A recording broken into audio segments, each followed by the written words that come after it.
They are heartless.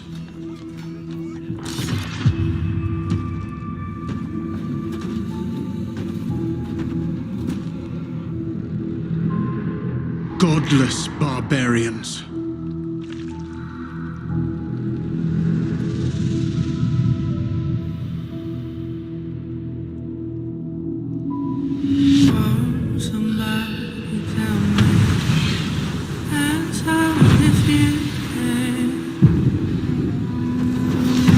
They murder and kill blindly.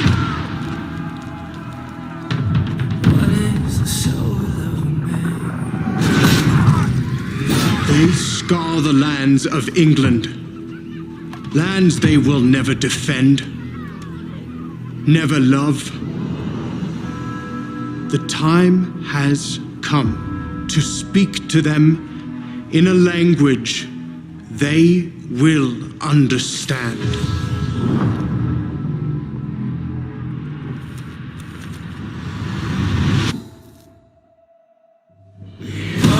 Somebody tell me.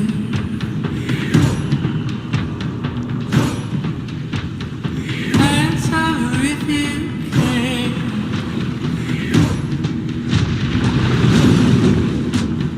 Oh, somebody tell me. Shield!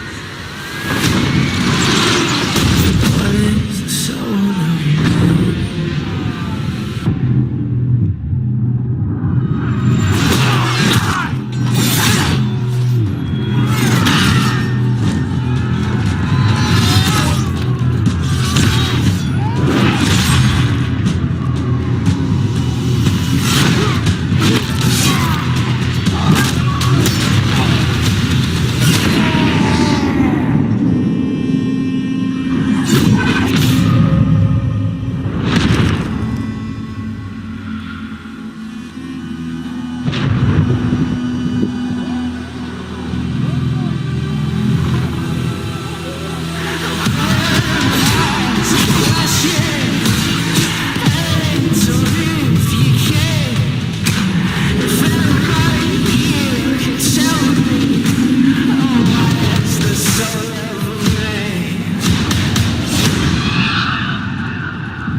It's with us!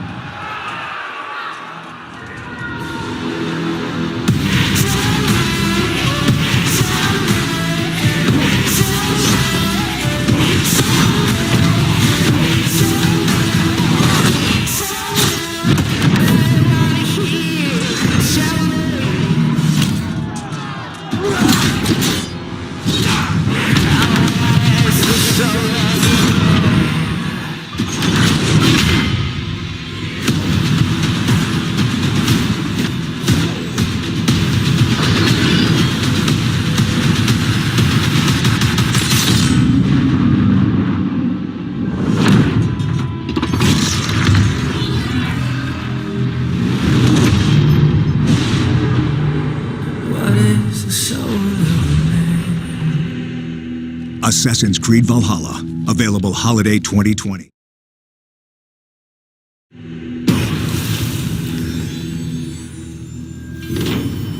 What's going on, everyone? Welcome to the trailer breakdown for Assassin's Creed Valhalla. Now, if you haven't already watched the CGI trailer that just dropped today, go over, make sure you do that, and then come right back here, because I am joined with Ashraf Ismail, creative director on Assassin's Creed Valhalla, and Darby McDevitt, narrative director on Assassin's Creed Valhalla. Gentlemen, thank you so much for joining us. Thank you for having us. It's a pleasure. Yeah, it's a pleasure. So we're going to go through this trailer here, and sort of break down some parts, pause and play, and hopefully y'all could shed a little bit more light on some things for us. So why don't we go ahead and start it? They are heartless. So right off the bat, I do want to stop this here. And Ashraf, I wanted to talk to you a little bit about the settlement we're seeing, because I know settlements play a big role in Assassin's Creed Valhalla. Yes, here what we're seeing is it's a settlement in Norway, a Norwegian settlement. The idea of home and settling, it's very important to Assassin's Creed Valhalla. a big part of the motivation of the story and the journey of Eivor, our hero, is about this idea of home and having this thriving settlement. What we're seeing here, again, is in Norway. This is home in Norway. Yeah, so let's keep going here, because I don't think they're staying in Norway for long. So, Darby, we see this giant statue here. Who is this exactly? This is a statue of Odin, one of the many gods in the Norse pantheon. It was pretty common before big events, before battle, before feasts, for the Norse to give offerings to the gods, sacrifices, in exchange for favors. This was not a religion that had where there was like an interventionist aspect where the gods were always watching over you, protecting you. They were a little bit more like humans. You had to do something for them and they would do something for you. So this is what we're seeing here, is kind of a something's about to happen and they're sort of going and asking for favors. Godless barbarians.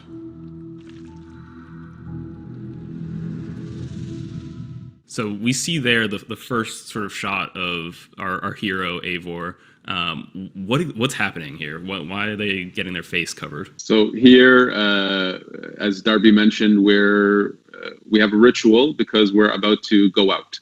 We're about to go to raid, to attack. And so here we're getting sort of the favor of Odin. There's been a sacrifice made to Odin to gain this war god's favor. And is there anything you can sort of tell us about Eivor? Yeah, Eivor.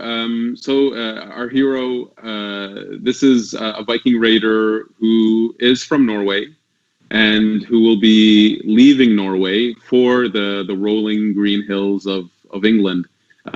Here we're sort of teasing the idea that the journey really starts in Norway, and it will eventually lead to England, where, again, it's about this idea of settling the people and building this thriving settlement. Again, very important to the motivation of this character.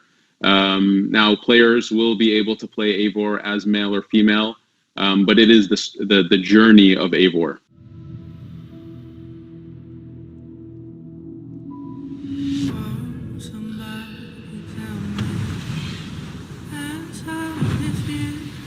So we see them here setting sail for England, right? Yes, absolutely. Murder and kill blindly. So I want to stop right there for a second too, because we hear the voiceover saying they murder and kill blindly, but then you see them clearly stopping when they see this woman and child in front of them. Was that something you wanted to there's that maybe myth of the Vikings? Is that something you wanted to explore here, Darby? Yeah, well, I mean, certainly, a lot of what we know about the Vikings comes from the people who they raided. The Viking Age started at the end of the 8th century with an attack on Lindisfarne in England. And the English like to write about it, and certainly a lot of the accounts are very brutal. What we're trying to do is actually show the complete sort of story of an entire culture. And when you actually jump forward to when our game is set, there's a lot of settling going on. There's not just raiding, but there's Norse coming over from Norway, from Denmark, and settling in England. And our game depicts a lot of that aspect of settling and integrating with the population. So, and that integration actually happened fairly quickly and easily. So we know that there was a lot of mutual, a lot of similarities between the two cultures that allowed this to happen. So what we're going to portray in this game is that it's not just about brutality and violence and wanton masochism. There's a lot of thought that goes into these raids, these battles, and then where these Norse settle, and the friends they make, and the alliances they make. So we try to show a complete picture. Yeah, and you referenced the time period there. What time period are we talking? So this game takes place. The main story begins in 873 AD. And at a time when England is actually not one kingdom. It's not called England at the time, except as a land, but it's not a country.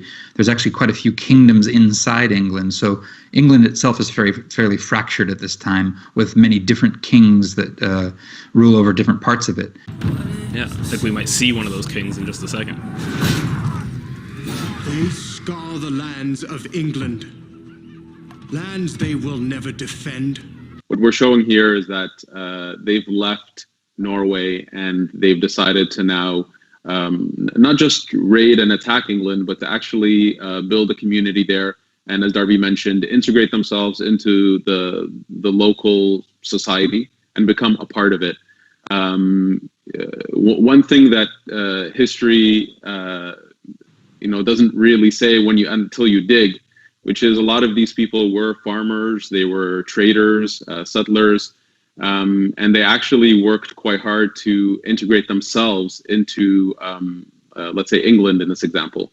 So here we're showing off this aspect of them, but from a game perspective, this is also something that's very important to the motivation of the game. Building your settlement, growing it, making the choices as a leader within this community about how you want to grow your settlement. This is very important. And here we're kind of giving a little taste of that. Yeah, one thing that I think the English, or let's say the Saxons, you'd call them at the time when they were living there, they had a lot of, because of the church, they had a lot of writing, so they were able to leave behind a lot of records. But so archaeologically, we have to actually go and look at other sources to see how well they actually integrated. And if you look at a map of England now and you see any town with the ending of Thorpe or by, B, that's probably means it was a Viking town or a Norse or Dane town settled. So we know just by the sheer number of them, hundreds of these towns, we know that they were actually very successful settlers. Never love. The time has come to speak. All right, so I think this is one of those kings that Darby, you were mentioning. Who exactly is this? And it's sort of revealed here that this is also the person that's giving voiceover as well. Why does he seem to have such disdain towards the Vikings? Yeah, so this is Alfred, King Alfred, or Alfred the Great. He's the only English king to actually have that title. He didn't give it to himself. But he is the King of Wessex, which is the southernmost kingdom in England at the time. There's also three others, Mercia, Northumbria, and East Anglia, that we deal with. And he specifically is known for being one of the most staunch opponents of the Viking invasion. He was the strongest of the kings. He was able to push them back and for a time and deal with them, whereas other kings would rapidly crumble beneath the onslaught of the Danes and the Norse. To them, in a language they will understand.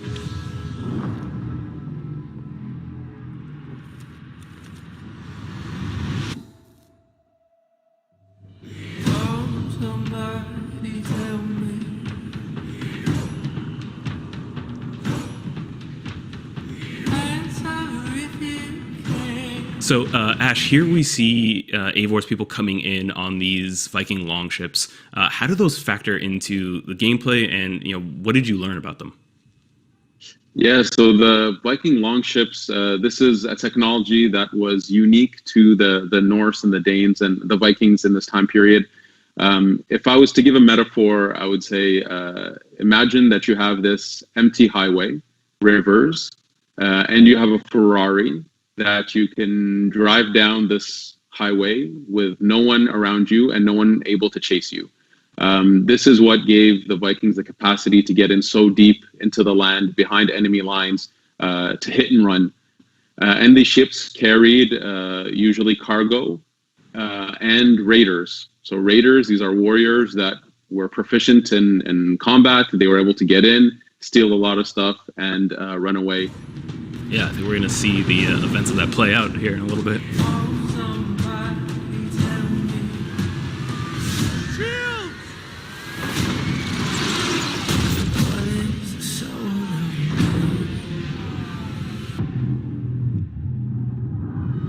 So we're seeing here like a full-on battle taking place in this field.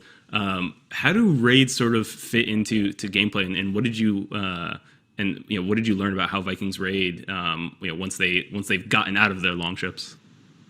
Well, there's really two parts. There's raiding, which is much more about kind of hit and run, get into a specific place, steal the riches, create a bit of chaos to make people flee, run away, to give them time to steal. That's a raid.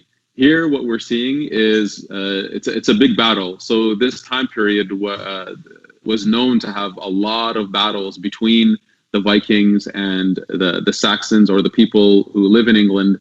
There were many battles. Here we're witnessing that, and that is something that we do have in the game. So players can go raiding with their longship and their raiders, and there are moments in the game with these really big, epic scale battles on battlefields or in fortifications, because it was a really big part of the history during this time, so we needed to represent that. Of course, Vikings carrying their famous round shield. We have Eivor, who at some point is holding a shield and an axe, but also two axes. If people notice, we're seeing a lot of the things we're doing with combat. Here we have a throwing axe, which is an ability that you have in the game to throw axes. So we're showing off a lot of the combat details that we're pushing for. Yeah, and we actually caught a little peek there of Eivor dual wielding axes here. Is that something we're going to get to do? Oh, of course, absolutely. So dual wielding is a big part of the game, and it's very open. You can pretty much dual wield all combinations of weapons we have. If you want to dual wield two shields, we let you do that. Yes. So dual wielding is a big part of the combat system.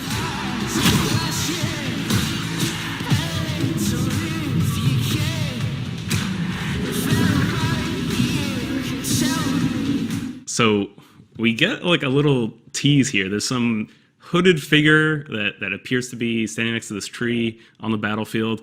Anything at all, Ash, you could tell us about this figure here? Here, Eivor believes that he is receiving some kind of favor, and it gives him the sort of, let's say, the will to push forward.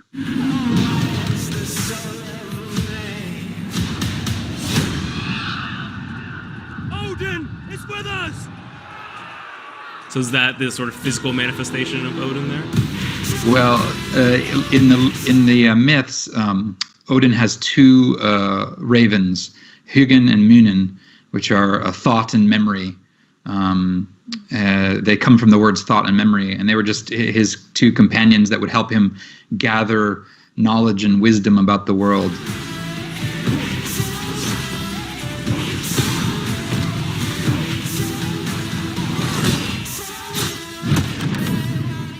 So we see Eivor here getting just about, all they can handle. Are we going to see enemies of this stature, that are this formidable in the game? Yeah, we have, the combat of this time period. If you're going to make a Viking game, the combat needs to be visceral. It needs to be quite brutal. Yes, you meet quite impressive enemies. Like this guy here, we would call this guy the ringleader. So this is sort of a leader on the battlefield who's able to rally the troops and have some kind of unique capacities. He's very armored, very few available weak points. So that's a little hint as to what's to come. Yeah, I mean, the trailer shows that, he's given Eivor basically everything they can handle.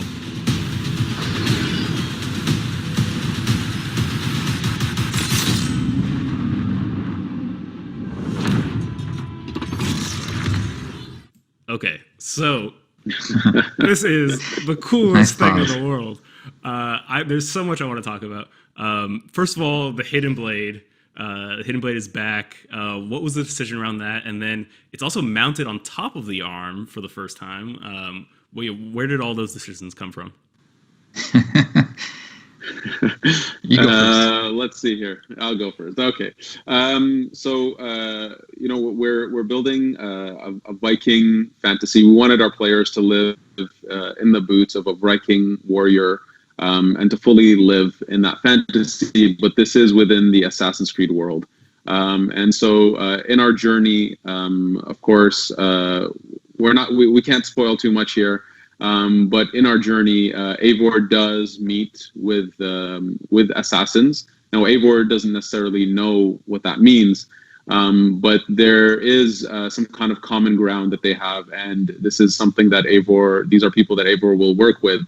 And at some point, Eivor does receive a hidden blade. So that's something that happens in the journey quite early on. Again, we don't want to get into any spoiler territory or explain why the connection is there, but it is something that's very significant and important to the journey of this game. And so when Eivor receives this hidden blade, Eivor puts it on and believes that this is such a kick-ass weapon that why would you want to hide it from your enemies?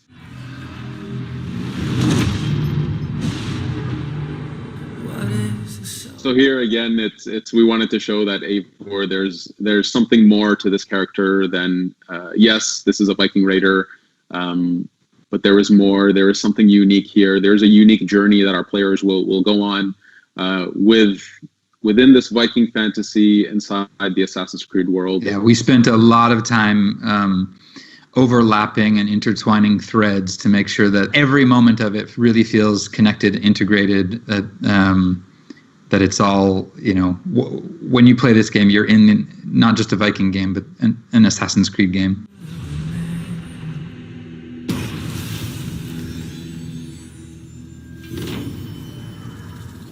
All right. Well, folks, there you have it. That's the first trailer for Assassin's Creed Valhalla. You got the in-depth breakdown. You got all the details with Ashraf, the creative director, Darby, the narrative director. Thank you all so much for joining us. And Ash, when and where can people play Assassin's Creed Valhalla? So Assassin's Creed Valhalla will be a launch title for Xbox Series X and PS5. And it'll be out in holiday 2020 for Xbox One, PS4, PC, and Stadia. Awesome. Thank you so much. Take care, everyone. Thank you. If you liked this, please subscribe to this channel and visit us at news.ubisoft.com.